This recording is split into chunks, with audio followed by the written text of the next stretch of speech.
Hey, hey, hey. What's good, fam? It's Tuesdays with Tawana. What's going on? Your girl Tawana is in the building, your host and your curator for Tuesdays with Tawana. Holla at your girl for a little while as we build community, one Facebook Live, one podcast, one YouTube at a time. Hey, Sister Tony. How are you, my beautiful sister? Like, for real. How you doing?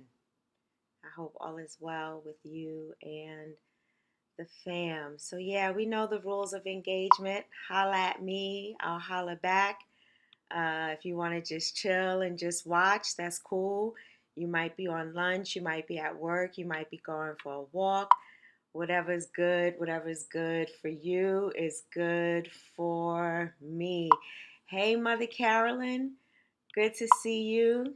Things have been a little busy and a little crazy, but so glad that you are here and I get to engage with you on this morning slash afternoon. Hey, Bobby. Good to see you as always, my brother. Love you dearly. How are you today? I do hope all is well with you and the fam. Angela is in the building, just always representing. Thank you so much. Appreciate you. Yeah.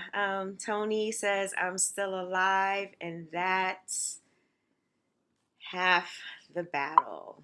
That it is. Mama Lovey is in the building. So excited because some of the things that I will be talking about, or one of the things I will be talking about today, is rooted in her encouragement and a phrase that she always says to me. But we'll talk about that in a bit. So, hey, everybody, thank you for joining. Thank you for not leaving me out here alone. I got on my Let My People Vote shirt today. So, just a reminder for our people, let's vote, let's vote, let's vote, let's vote, let's vote, let's vote. Check your voter registration. You can go online and do that.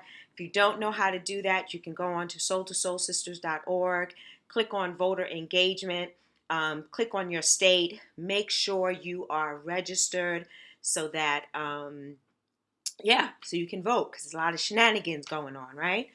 So let's get started. Let's get started, community. Let's get started having this conversation. Um, I want to begin with body shaming. I want to begin with body shaming.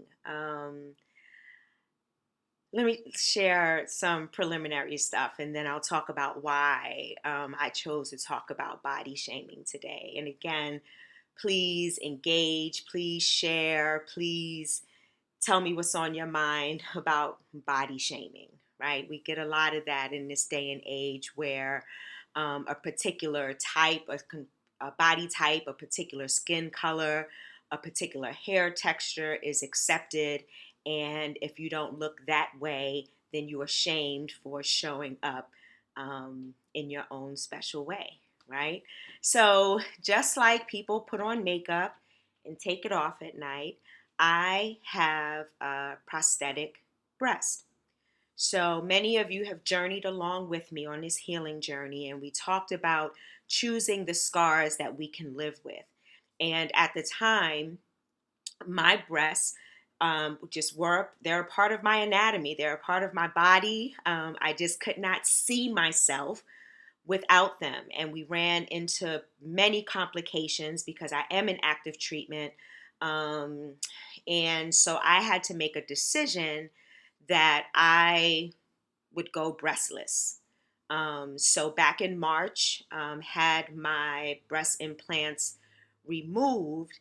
So I am breastless. And of course, possibly, maybe, sometimes when we talk about things, we then draw attention to that which we're talking about. So I'm sure I have some people looking at my breasts like, but it looks like you have breasts. Yes, because these are prosthetic breasts. So I put them on when I feel like wearing them and I take them off when I don't. And that is something that I am internally wrestling with because I am learning to live with the scars that I chose. I chose to live and without breast rather than live with the possibility of further complications for having breast implants. So there are often times where I don't wear my prosthetic breast. So when I'm out going for a walk or whatever, I'm very self conscious about that. I'm not one to really give two F's about what other people think or feel or say. And sometimes I do care. Let me not say that blank, throw that out there as a blanket statement. But for the most part, I really don't care. Like, it really doesn't matter to me. Um, so there are times when I am a bit self-conscious about it. Um, and so there are times when I will wear my prosthetic breast when I go to the supermarket or I go for my walk every morning, because the struggle is real. So that's just a struggle that I am journeying through and learning to deal with not having a body part that I had for like 50 years of my life, right? Bobby said, "Oh, thank you, Bobby. You are beautiful the way you are beautiful to me either way. Love you, my sister. I love you too, my brother." So it's a struggle. And then we build community that holds space for one another in the midst of this struggle. And then you get beautiful comments like that to affirm um, one's being just as they are, right? Just as I am. So it is an internal struggle and looking for that healing space and that space where I can accept the decision that I made and accept the scars that I chose to live with and accept whether I wear a prosthetic or not, that I am still here, I am still breathing, I am still showing up and living out loud. So in this cancer cannot moment, I just felt it important to insert into this narrative. The struggle is real.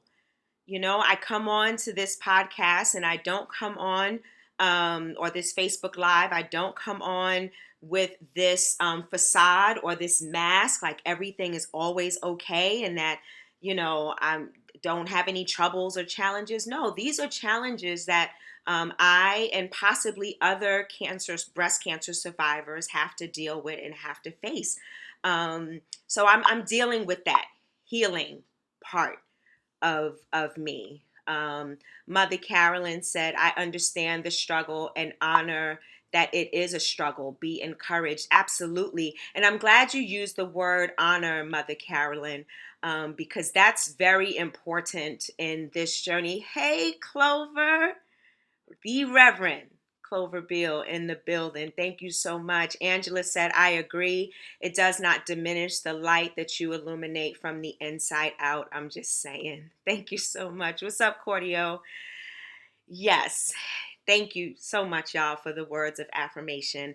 And that comes along with this adage of body shaming, right? Like your breasts are supposed to be a certain size or look a certain way, or you're supposed to be a certain size. And it's very sexual. It's, unfortunately, women in general, but particularly Black women, are hypersexualized or over-sexualized in our communities and in our societies, which is why oftentimes they look beyond or not even beyond, but past, and we live a part of this invisible institution where we're not even a part of humanity. It's so inextricably bound to sexual thoughts and sexual prowess, unfortunately. So that internal struggle, didn't just grow out of nowhere. It was become it was a result of societal ills, a result of what I have learned growing up. And then on the flip side of that,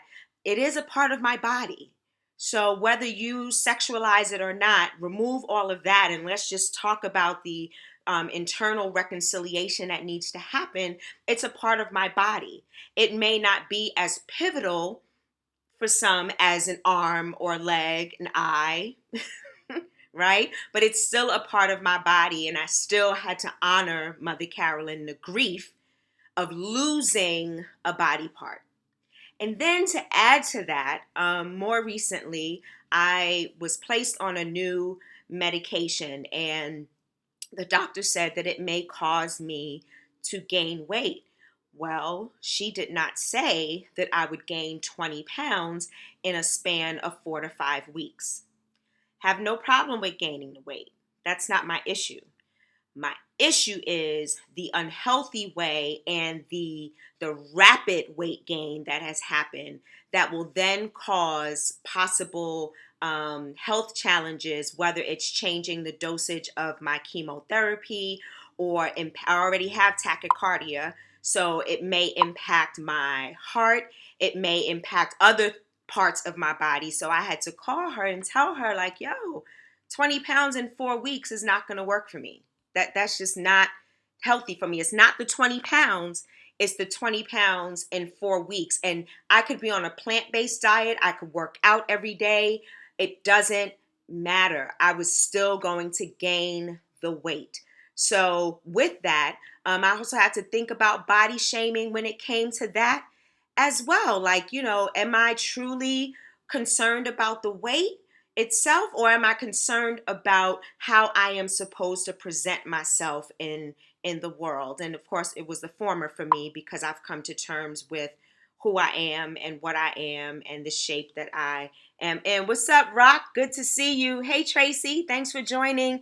Judy, happy belated birthday. Listen, she says, you are beautiful with breasts and without, hair or without. I do understand this world is focused on a perception of what beauty should look like and what our bodies should look like. However, howsoever, true beauty comes from inside and exudes from our exterior. Your beauty shows and comes through consistently and clearly. And my sister, I love you so much for the affirmation. I truly appreciate it. And these are moments, we're building community, right? And this is what community is about. Community is not about just having a bunch of followers, right? Community is not about just being around a bunch of people for the sake of being around a bunch of people. Community is about holding space for one another. Community is about celebrating the joys and grieving the losses. Community is about this ebb and flow, this dance. When I am strong, you might be weak, so I might have to hold space for you in my strength, or the other way around. Community is about this reciprocal energy that continues to go back and forth between us for the greater good. It's not just to uplift me. It's not just to center me and to hold me up on this false pedestal, but it is about building community together in these moments where I'm, telling you what I'm wrestling with. And you are responding with, okay, sis, I hear you. I see you. I feel you. And this is what I see. This is what I feel. This is what I offer. This is my offering to you today as you wrestle. I want to offer this mode of healing. So Mother Carolyn said, it's been 20 years and I still struggle at times and grieve. I also had to deal with the rapid weight gain, and I'm still dealing with that. I wish I knew to call my doctor and talk about my disappointment with the solution. I did not know to take authority over my own healing. Thank you for teaching today. My God, today. My God, today. Yeah. Agency, power, authority over our own lives and our own decisions, and knowing that each of our journeys may be different. Like my journey through the healing of cancer looks very different from somebody else who may have the same diagnosis, may have been diagnosed at the same time, may have dealt with the same challenges, and yet life day to day looks differently from that person from what I am dealing with. And we embrace those differences, right? We talked about a quote from Audre Lorde last week where we are to celebrate our differences because it is in our differences that we build community, when we can honor and acknowledge and respect those differences that bring us together. So as we're talking about this, I want to talk about this statement, the fight is fixed. So Mama Lovey, when I was first diagnosed, through her prayers for me, her conversations with me, taking me to a doctor's appointment, at some point in time, she would always just sweetly say the words, "The fight is fixed." If I just focus on the fight, then I am concerned about who's winning and who's losing. But I focused on that fixed part. It didn't have to make tangible sense, like a fixed fight, like two boxers in the ring, and it's fixed that, this boxer's gonna win and this boxer's gonna lose because we paid this boxer to take a dive, and not that type of fix, right?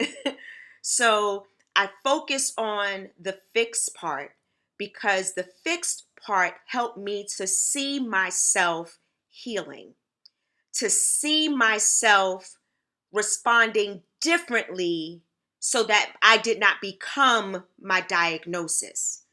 I am diagnosed with HER2 positive metastatic breast cancer, and it does not have me, right? When we talk about fear and a spirit of fear, I argue this all the time. Yep, if I see something coming at me like I love dogs, no offense to dogs, but if I see a dog coming at me barking out of control, fear is going to cause me to move out of the way, to hide, to get into a safe space. The spirit of fear would then overcome me where I can't even make a decision. I can't even seek God in the midst of that decision because fear has overtaken me, mind, body, and soul. So when I think about the fight is fixed, I could moan and I can grieve. All of that I got to go through. I got to go through the mourning and the moaning and the tears and the grief when we are in midst of a battle for our lives, right? And what gets me through it is knowing that the fight is fixed, knowing that in one way, shape, or form, I am going to get through this. In one way, shape, or form, I am going to be healed, mind, body, and or soul.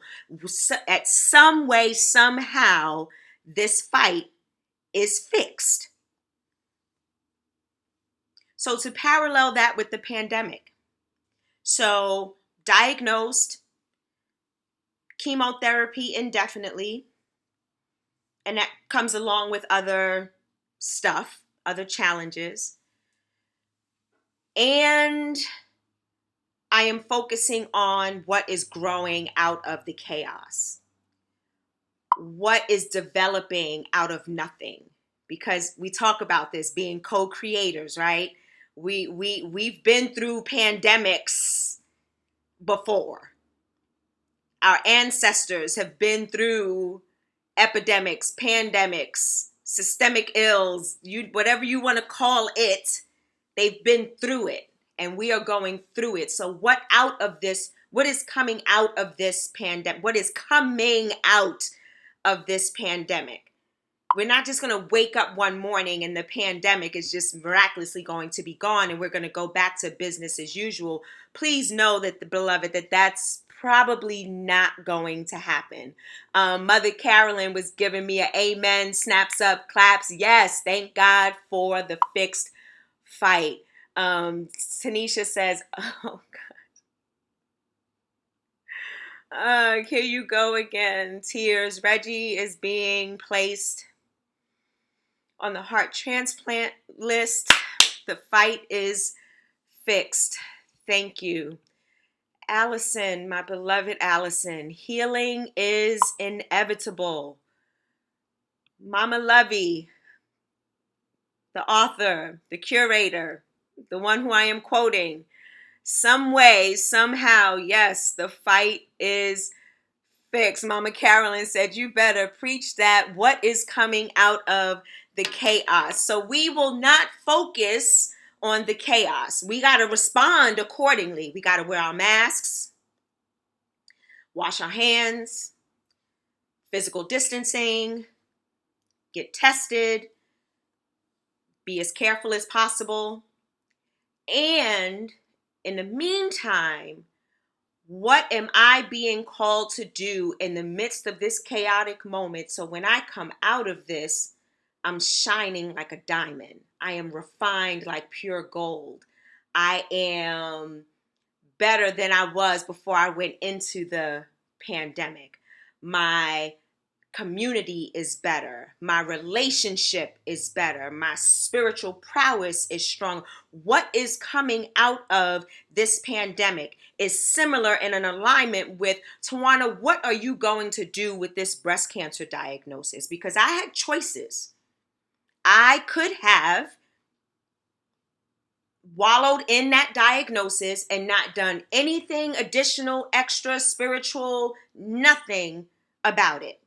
Even going to the doctor like I'm supposed to, or receiving treatment. These are options. Like I could have said, no, I'm not going to do chemotherapy. I'm going to go another route, or I'm going to go no route because I don't want to suffer.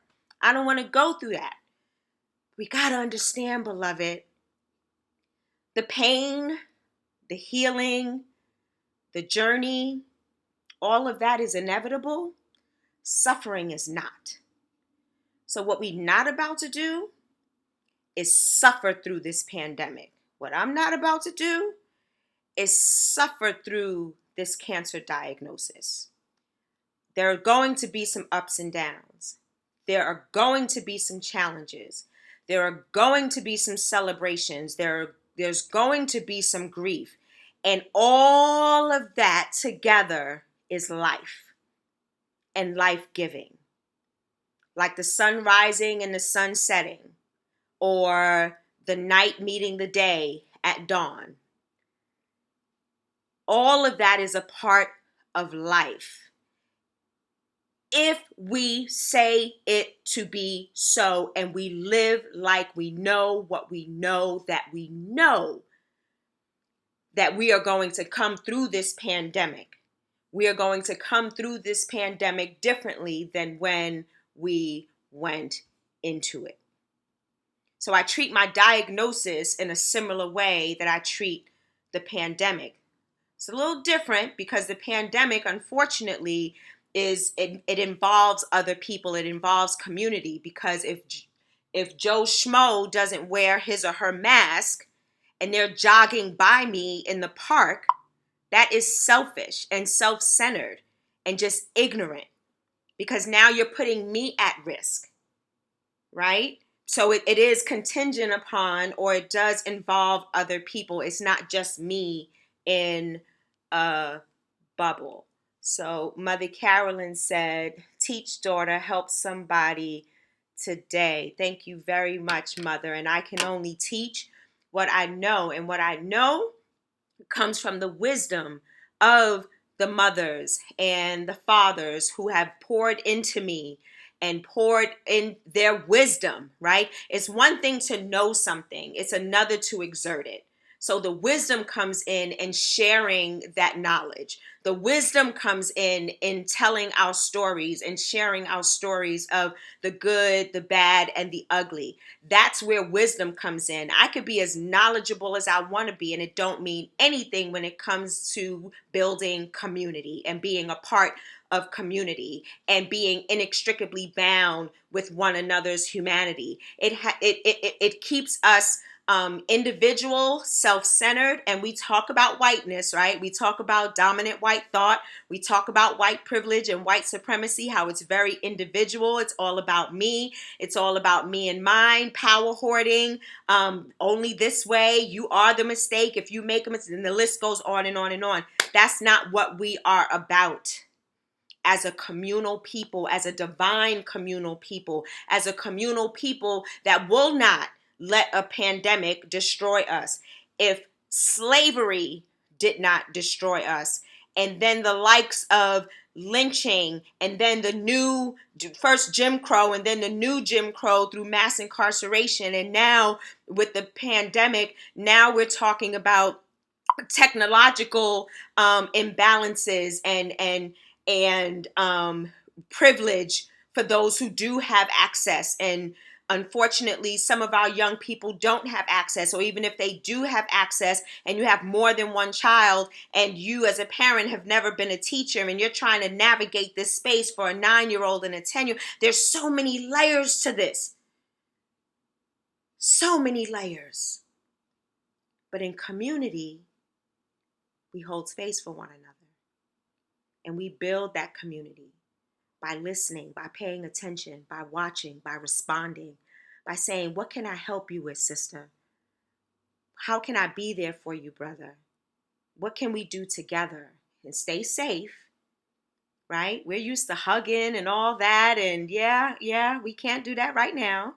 And it may be a while. Hey, brother, I'm so glad you were able to join this morning or this afternoon. So building community is about holding space. So in building community, I shared my story about my prosthetic breast, and then community responded. It's like this call and response, right? We talked about the fight is fixed, this call and response. So it takes more than one person, right, in this battle that we're going through. And if we focus on it being fixed, we don't know what the outcome will be, right? Because we put stuff out there. Like, I hope that people are encouraged. I hope that people are inspired. I hope that we're building community. I hope we can laugh and cry and trust one another. I hope that that happens, but I can't really control that. Like, I can't control what's triggering you today. I can't. Our triggers are our own triggers, but what I can do in community is hold space for you. If you are being triggered, holla at your girl, and we'll hold space together, and we'll find out ways that you can heal in the midst of that trigger, in the midst of that reopened wound, in the midst of that challenge, in the midst of being frustrated about the pandemic, in the midst of not knowing if your child is being properly educated, in the midst of not having enough food at home, in the midst of families going through stress and strife because they've been in the house 24/7 without anywhere to go, in the midst of diagnosis, in the midst of being immune compromised, in the midst of a pandemic, and being fearful that every time you walk outside, because you got to go outside and get air and get some sun so that we get some vitamin D, Black people, but yet at the same time, there's this sense of fear because of people who don't wear their mask or don't physically distance, will just walk right by you. And you gotta dodge and weave and run, talk about fighting, right? Like, I love sports. I watch boxing. Well, at least I used to anyway. You gotta bob and weave when you out in them streets, because I don't want to catch what you may have, because you may have it and may not even know it. But in the midst of all of that, beloved, we build community by sharing experiences and sharing these spaces and sharing our stories and holding space for one another in the midst of sharing our stories and loving each other with unconditional positive regard in the midst of this pandemic, in the midst of a diagnosis, in the midst of chaos, in the midst of the unknown. We have a faith that surpasses all understanding, in a peace that transcends space, time, situation, or circumstance. Hey, Shirley, Miss Retiree, I love y'all. And I thank you for journeying with me to build community. This is what community is about. This is why I get excited when I come on Tuesdays to see y'all, to be with you, to be in community. So I'll leave you with this. Vote, vote, vote. Please vote. Please, please. If you need to know about your registration, don't forget to go to soul2soulsisters.org and go to voter engagement and check on your voter registration status. But I need y'all to vote. I need y'all to use your right to vote. Use it. Not only make sure you're registered, but do whatever you need to get out. If not getting out to the polls, get your absentee ballot, get a ballot, find the nearest ballot box. I don't know what's going on with the United States Postal Service, so I'm not going to big them up right now and say put your ballot in the mail. Do whatever you need necessary to make sure that your vote is cast, even if it means going to a polling place and wearing protective gear and being protected. So I love y'all to the moon and beyond. Thank you for joining. Thank you for rocking with me with Tuesdays with Tawana. What an honor, what a blessing it is to be and to share in community with you. Let my people vote. I'm out. Love y'all. Later.